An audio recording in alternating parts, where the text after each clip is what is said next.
warahmatullahi wabarakatuh. Waalaikumsalam warahmatullahi wabarakatuh. Selamat siang anak-anak ibu yang cantik dan yang ganteng pada siang hari ini. Gimana nih kabarnya nih anak-anak? Alhamdulillah baik Ibu. Oke, alhamdulillah. Tadi kita juga udah sempat istirahat, pasti udah pada makan siang ya anak-anak. Udah Ibu. Ibu udah makan, Bu? Alhamdulillah sudah. Oke, sebelum memulai pada pembelajaran hari ini, alangkah baiknya ketua kelasnya siapa boleh angkat tangan? Oke, Nurhaiza boleh dipimpin teman-temannya untuk berdoa sebelum memulai pembelajaran pada hari ini. Baik, sebelum memulai pembelajaran pada siang hari ini, alangkah baiknya kita berdoa menurut agama dan kepercayaan masing-masing. Berdoa dimulai. Berdoa selesai. Oke, baik, terima kasih Hais yang sudah memimpin doa pada siang hari ini. Oke, teman-teman, baik anak-anak, hari ini kita belajar tentang sistem peredaran darah manusia. Oke, sebelum itu Ibu menjelaskan tentang tujuan pembelajaran kita pada hari ini. Jadi anak-anak harus bisa menjelaskan struktur dan fungsi komponen-komponen dari darah yang akan Ibu jelaskan pada siang hari ini. Selanjutnya juga mendeskripsikan nih proses atau mekanisme peredaran darah pada tubuh manusia yang ada di tubuh anak-anak. Selanjutnya juga ada menganalisis keterkaitan antara struktur, fungsi, mekanisme peredaran darah pada tubuh. Oke, buat permulaan dulu nih, buat pendahuluan dulu, Ibu mau izin bertanya, pernahkah teman-teman merasa lelah atau mungkin capek atau lagi aktivitas gitu, terus tubuh kalian merasa lelah? Ada yang pernah lelah? Coba kita bangun. Biasa kalau habis bangun tidur, kelamaan tidur atau habis olahraga itu tubuh terasa lelah. Ada yang tahu nggak sih kenapa sih tubuh kita itu bisa terasa lelah gitu? Apakah ada hubungannya dengan peredaran darah kita? Kira-kira ada nggak hubungannya sama peredaran darah kita? Ada. Ya betul, ada. Jadi pada dasarnya di jantung kita itu akan mengedarkan oksigen kayak gitu. Nah, mengedarkan oksigen melalui darah. Nah, jadi darah yang dipompa seluruh tubuh itu terdapat oksigen. Kalau misalnya tubuh terasa lelah, misal kalian habis olahraga terasa lelah, itu kan jantungnya itu kan tidak berdegup dengan normal gitu, tidak optimal. Nah, bisa saja pasokan oksigennya berkurang. Udah paham ya teman-teman untuk dasarnya? Udah Ibu. Baik, selanjutnya Ibu akan menjelaskan definisi darah. Nah, di sini anak-anak, darah itu merupakan suatu komponen cairan yang berada di pembuluh darah. Nah, di pembuluh darah tersebut terdapat sel-sel darah yang memiliki banyak manfaatnya nih karena dia membawa berbagai zat penting. Nah, fungsinya itu ada apa aja sih, Bu? Pertama, mengedarkan nutrisi ke seluruh tubuh. Jadi di dalam darah itu ada nutrisi-nutrisi seperti asam amonia, asam lemak dan lain-lainnya itu dipompa ke seluruh tubuh. Dia juga membawa sisa-sisa metabolisme, terus mengangkut oksigen nih ke seluruh tubuh agar stamina kita tetap terjaga. Terus ada karbon dioksida yang diangkut ke paru-paru. Terus ada mengangkut hormon-hormon ke sel-sel tubuh. Itu disebarkan oleh darah melalui darah di pembuluh darah. Dan yang terakhir itu ada menjaga keseimbangan cairan dan suhu tubuh. Nah, darah yang ada di dalam tubuh itu juga dapat menjaga cairan dan suhu tubuh kita agar tetap optimal. Misalnya kalau kepanasan atau kedinginan, nah itu darah juga bekerja untuk tetap menjaga suhu tubuh kita. Sampai di sini ada yang ingin ditanyakan anak-anak? Belum ada yang. Oke, baik, mungkin kita lanjut ke materi selanjutnya. Nah, di sini Ibu akan menjelaskan tentang komposisi darah. Di darah itu ada apa aja? Yang pertama itu ada 55% terdiri atas plasma darah. Terus ada bavikot terdiri dari 1% atau kurang dari 1%. Itu ada trombosit atau kepingan darah dan leukosit. Nah, sisanya 45% itu terdiri dari sel darah merah kita atau eritrosit. Nah, plasma darah ini membantu dalam menjaga tekanan osmosis darah di dalam tubuh. Adapun plasma darah itu terdiri atas 90% air dan 10% zat-zat terlarut lainnya. Ibu, ada apa aja sih zat-zat terlarut lainnya? Yang pertama ada protein, ada albumin, ada globulin, ada fibrinogen, dan protombin. Nah, selanjutnya itu ada ion-ion atau garam, ada natrium, kalium, kalsium yang buat tulang kita, terus ada magnesium dan bikarbonat. Nah, nutrien atau nutrisi yang disebar ke seluruh tubuh, ada glukosa, asam amino, dan asam lemak. Terus ada hormon juga, ada karbon dioksida serta sampah nitrogen atau sisa-sisa metabolisme itu juga ada di dalam darah loh, teman-teman.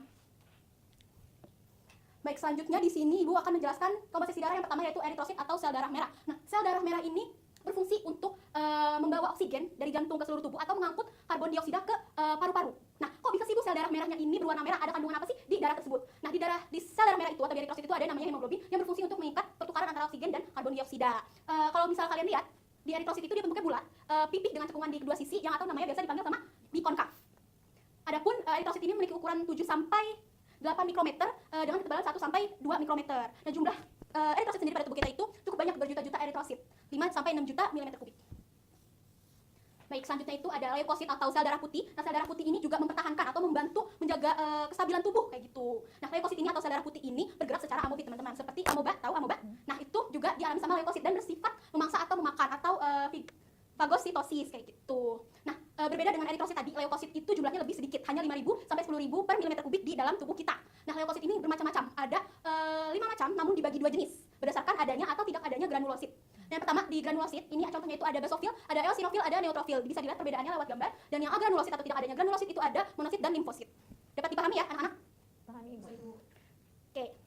Lanjut ke materi selanjutnya yaitu ada kepingan darah atau trombosit. Nah, ini sel darah yang terakhir. Trombosit ini berbentuknya tidak beraturan, jadi mengacak gitu. Ada yang bulat, ada yang lonjong, ada yang seperti itu teman-teman. Kalau misalnya lihat warna putih acak-acak, nah itu namanya trombosit. Nah, trombosit ini itu berfungsi untuk menggumpalkan darah. Nah, adapun jumlah trombosit dalam tubuh kita hanya 250.000 sampai 400.000 per milimeter kubik. Nah, sebelum masuk ke mekanisme darah, di sini ada organ peredaran darah. Yang pertama ada jantung. Jantung itu pusat seperti apa ya? Pusat mekanisme peredaran darah. Jadi keluarnya oksigen atau masuknya karbon dioksida itu melalui jantung. Nah, jantung itu memiliki 3 lapisan, ada lapisan luar, ada otot jantung dan lapisan dalam. Lapisan luarnya ada epikardium, otot jantungnya ada miokardium dan endokardium untuk lapisan dalamnya. Jadi jantung itu cukup berlapis-lapis gitu dan ada 3 lapisan dengan 4 ruang, ada 2 atrium dan 2 ventrikel. Jadi ada atrium kanan, ada dua atrium kanan dan kiri, dan ventrikel kanan serta ventrikel kiri. Di situ ada gambarnya cukup jelas, bisa dilihat. Nah, di jantung itu terdapat katup yang menutup dan membuka, yang berfungsi untuk menjaga aliran darah itu tetap satu arah. Ibu, kok kenapa darah itu harus satu arah? Ya, betul, harus satu arah karena agar tidak darah tersebut tercampur dengan komponen-komponen lainnya. Nah, ada 4 katup, ada katup mitral, ada katup tricuspidalis, katup pulmonalis, dan katup aorta. Oke, selanjutnya ada organ peredaran darah yang kedua, yaitu ada pembuluh darah selain jantung. Nah, darah itu kan harus menuju ke jantung ya, atau keluar dari jantung. Nah, itu membutuhkan pembuluh darah seperti apa ya? Selang gitu loh, teman-teman. Jadi darah itu melewati selang. Nah, selang itu namanya pembuluh darah itu. Nah, pembuluh darah juga terbagi menjadi 5 jenis. Yang pertama itu ada arteri, terus ada arteriol, ada kapiler, venula, dan vena. Masing-masing dari jenis-jenis pembuluh darah ini mempunyai fungsi atau tugasnya masing-masing. Namun, kelima ini tuh saling berhubungan satu sama lain. Nah, oke, selanjutnya Ibu akan menjelaskan keterhubungan mereka. Nah, yang pertama ada arteri. Pertama, darah itu keluar dari jantung melalui arteri. Nah, arteri ini dinilai cukup tebal dan dia cukup elastis. Nah, darah keluar pertama dari arteri menuju kapiler. Namun sebelum menuju kapiler, dia itu melewati arteriol terlebih dahulu. Nah, di arteriol ini pembuluh darah sudah mulai tercabangi. Nah, di arteriol ini juga karena dia bercabang, jadi itu mengontrol pasukan atau keluar atau masuknya si pembuluh darah untuk menuju si kapiler. Nah, setelah kapiler tersebut, setelah darah masuk ke kapiler, yaitu akan terjadi yang namanya pertukaran gas seperti ada oksigen, karbon dioksida, sisa-sisa metabolisme, serta nutrisi. Nah, setelah melakukan pertukaran oksigen di kapiler, darah itu akan menuju vena untuk dikembalikan ke jantung. Namun sebelum ke vena, dia melewati venula terlebih dahulu. Sampai di sini udah paham ya anak-anak? Paham, Ibu. Baik, selanjutnya di sini proses atau mekanisme dari peredaran darah. Nah, pada dasarnya peredaran darah itu ada dua, peredaran darah itu ada dua, betul. Peredaran darah kecil yaitu pulmonalis, dan peredaran darah besar atau sistemi. Di sini ada yang tahu nih perbedaannya kalau dibaca. Kalau misalnya belum tahu, nanti Ibu jelaskan terlebih dahulu ya. Baik, peredaran darah kecil atau pulmonalis ini berawal dari ventrikel kanan yang menuju ke paru-paru untuk pertukaran oksigen dan karbon dioksida. Namun harus melewati arteri pulmonalis terlebih dahulu. Arteri pulmonalis yang tadi yang Ibu jelaskan sebelumnya, yang salah satu jenis pembuluh darah. Nah, setelah dilakukan pertukaran oksigen ini, kan darah tersebut itu kan kaya akan oksigen ya. Nah, dia itu akan disebarluaskan ke sel-sel seluruh tubuh. Namun sebelum itu dia itu menuju atrium kiri tersebut sebelum dikeluarkan oleh aorta. Namun dia harus melewati vena pulmonalis terlebih dahulu, pembuluh darah yang Ibu beritahu sebelumnya. Nah, setelah dia menuju atrium kiri, dia itu akan keluar, darah tersebut akan keluar dari ventrikel kiri dan akan disebarluaskan atau diedarkan oksigen yang nutrisinya ke seluruh tubuh melewati aorta. Nah, kalau misalnya kita merasa sehat, merasa tubuh kita stabil, berarti pasokan oksigen yang tersebar ke seluruh tubuh itu cukup optimal, dan disebarnya melalui apa? Melalui aorta dari ventrikel kiri. Nah, itu kan ada sisa-sisa metabolisme itu tuh. Terus ada sisa-sisa dari yang kaya akan karbon dioksida itu dibawa lagi tuh ke atrium kanan, dimasukin lagi. Dibawa lagi untuk terjadinya siklus mekanisme peredaran darah seperti itu. Sampai sini ada yang mau ditanyain anak-anak? Baik, jika tidak ada, mungkin kita melanjut ke materi selanjutnya. Nah, materi selanjutnya ini Ibu ingin bertanya dulu sebelum masuk ke materinya dan Ibu menjelaskan. Pernahkah kalian jatuh dan kaki kalian terluka? Pernah. Pernah. Tapi beberapa waktu kemudian pasti sembuh kembali, betul atau betul? Betul, betul, Ibu. Pasti rasanya perih sekali ya, anak-anak. Sakit, Bu. Oke, kok bisa sih bisa sembuh kembali kayak gitu? Apakah ada magicnya di kulit kita atau bagaimana? Ya, betul, ada trombosita, betul Winda. Oke, di sini Ibu menjelaskan mekanisme penggumpalan darah. Masih berlanjut di sini. Kalau misalnya kalian lihat ini ibarat kulit ya. Yang ini ibarat kulit yang terobek. Sehingga eritrosit atau sel darah merah di dalam kulit kita atau di dalam tubuh kita ini keluar. Nah, trombosita kan pecah kan? Sehingga eritrosit keluar. Dia itu akan mengeluarkan yang namanya pokoknya nanti dia akan keluar terus akan menghasilkan dia akan menghasilkan tromboplastin. Nah, tromboplastin ini akan memicu protombin dengan bantuan ion Ca2+ yang ada di darah, dia akan mengubah protombin menjadi trombin. Nah, trombin inilah yang membutuhkan vitamin K sehingga si trombin ini memicu fibrinogen, protein yang berada di dalam sel darah tersebut itu mengubah menjadi fibrin. Dalam bentuk apa, Ibu? Dalam bentuk benang-benang. Ini kalian kalau misalnya lihat ada benang-benang biru yang mengikat trombosit dan mengikat eritrosit. Nah, itu namanya fibrin dari protein fibrinogen. Nah, fibrin ini mengikat sel-sel darah termasuk trombosit, eritrosit yang akan terjadi gumpalan darah. Nah, gumpalan tersebut akan menjadi sel-sel baru dan menjadi jaringan baru, dan akhirnya pada akhirnya kulit itu tertutup dan luka itu kembali sembuh. Paham ya anak-anak? Oke. Selanjutnya ada gangguan dan penyakit pada sistem darah. Yang pertama ada hipertensi dan hipotensi. Bedanya apa, Ibu? Hipertensi itu tekanan darah tinggi apabila sistoliknya itu lebih dari 140, dengan diastoliknya itu 90 mm air raksa. Terus juga sedangkan di hipotensi itu tekanan darahnya itu rendah, sistoliknya itu di bawah 90, dengan diastoliknya itu di bawah 60 kayak itu. Kalau misalnya kalian ngecek di puskesmas atau di rumah sakit, kalau misalnya lebih tekanan darah kalian lebih dari itu bisa memicu hipertensi. Jika di bawah dari 90/60 itu bisa memicu hipotensi atau tekanan darah rendah. Adapun penyebab dari penyakit tersebut ini ada gaya hidup tidak sehat. Misalnya kalian makan banyak yang micin, kolesterol tinggi, terus MSG-nya juga tinggi, garam-garaman terus, itu bisa memicu tekanan darah tinggi atau hipertensi. Terus itu juga ada stres, kurang cairan atau gangguan sirkulasi. Kurang cairan seperti minum air putih, tapi kalian minumnya manis-manis mulu, es teh dan sebagainya, itu bisa memicu hipertensi kayak gitu. Dan dampaknya itu ada pusing, lemas, pingsan, hingga stroke sampai gangguan pada jantung. Karena jantung itu tidak berdegup atau berdetak secara optimal. Baik, selanjutnya ada arteriosklerosis. Nah, di sini salah satu penyakit atau penyempitan pada pembuluh darah. Nah, akibat apa? Akibat adanya penumpukan lemak, teman-teman. Jadi kalau misalnya kalian memakan banyak makanan yang berlemak atau memakan yang kolesterol tinggi, tidak menutup kemungkinan pembuluh darah kalian akan full atau terhimpit sama lemak. Jadi yang harusnya pembuluh darah itu lancar sama sel-sel darah, tetapi ada lemak yang menempel, jadinya sel-sel darah tersebut terhambat peredaran darahnya kayak gitu. Dampaknya apa? Aliran darahnya tersumbat, terus pasokan oksigen yang keluar juga tidak maksimal, tubuh juga bisa terasa lemas hingga penyakit jantung hingga stroke. Baik, yang ketiga, ini ada gagal jantung. Ini mungkin yang cukup kronis teman-teman, gagal jantung, kondisi di mana tubuh kita tidak bisa, jantungnya tidak berdegup dengan optimal, sehingga pasokan oksigen itu tidak baik kayak gitu. Penyebabnya ada penyakit jantung, terus ada hipertensi dan kelemahan otot jantung karena jantungnya tidak bisa bekerja secara maksimal sehingga otot jantungnya juga ikutan tidak baik itu. Dampaknya juga yang pertama itu ada aliran darah yang berkurang, ada sesak nafas juga, cepat lelah dan gangguan organ tubuh lainnya. Karena kan jantung itu menyebarkan oksigen ya ke seluruh tubuh ya, dan sel-sel tubuh kita yang lain itu membutuhkan oksigen juga untuk kita beraktivitas dan lain-lainnya. Namun karena jantung tidak bisa memberikan pasokan oksigen yang baik, jadi sel-sel tubuh kita juga ikut melemah, bahkan tidak bisa berfungsi dengan semestinya. Baik, selanjutnya ada anemia, di mana kondisi kekurangan darah merah.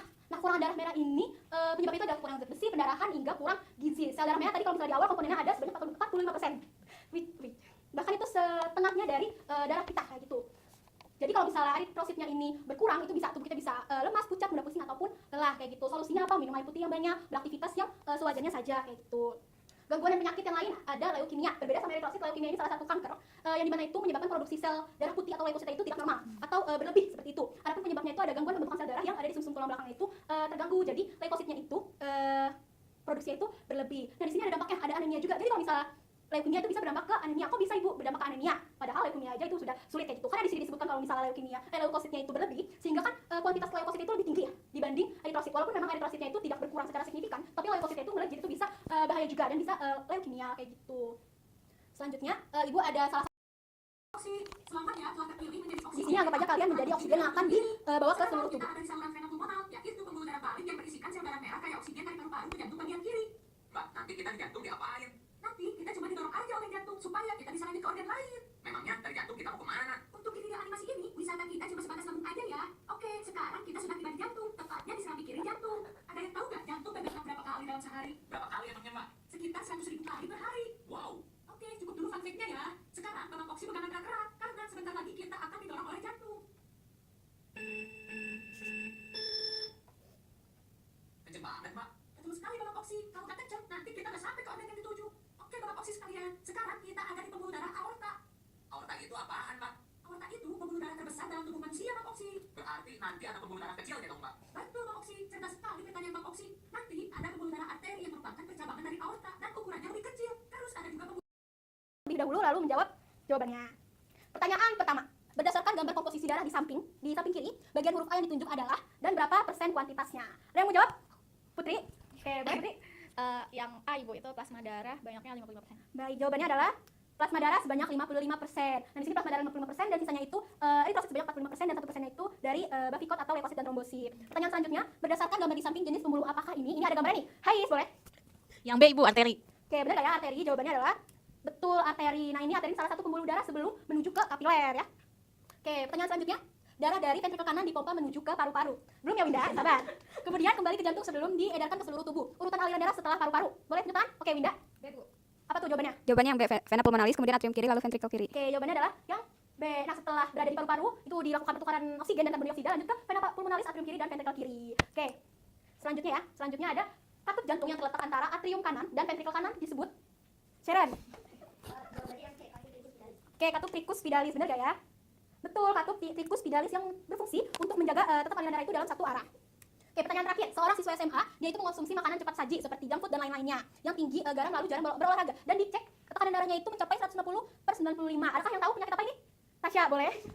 Jadi jawabannya itu yang B ibu, hipertensi karena pola hidupnya tidak sehat. Betul, jawabannya hipertensi, tekanan darah yang tinggi. Karena apa? Pola hidupnya yang tidak sehat, yang sering makan. Jadi kesimpulannya, sistem peredaran darah terdiri dari darah, jantung, dan pembuluh darah yang saling berkaitan untuk mengedarkan zat-zat penting seperti oksigen, nutrisi, dan lainnya ke seluruh tubuh. Terus juga ada darah itu mengangkut oksigen, dan oksigen, nutrisi, hormon, dan sistem metabolisme, serta peredaran darah itu meliputi peredaran darah kecil atau pulmonalis, dan yang besar itu sistematik. Dan gangguan atau penyakitnya itu ada hipertensi, penyakit gagal jantung, hipotensi, anemia, serta leukemia. Betul, terima kasih kepada Winda. Tepuk tangan dulu. Baik, berakhir sudah materi sistem peredaran darah manusia pada siang hari ini. Semoga pembelajaran kali ini dapat diterima dengan baik karena minggu depan kita langsung masuk saja ke ulangan harian. Oke? Selamat untuk teman-teman yang tadi mendapatkan nilai tambahan 5 poin di ulangannya. Baik, untuk ketua kelas mungkin boleh dipimpin untuk menutup doa pada hari ini. Sebelum menutup pembelajaran pada siang hari ini, yang baiknya kita berdoa menurut agama dan kepercayaan masing-masing. Dimulai. Berdoa selesai. Oke, baik anak-anak, terima kasih kasih. Kurang lebihnya mohon maaf. Wassalamualaikum warahmatullahi wabarakatuh. Selamat siang.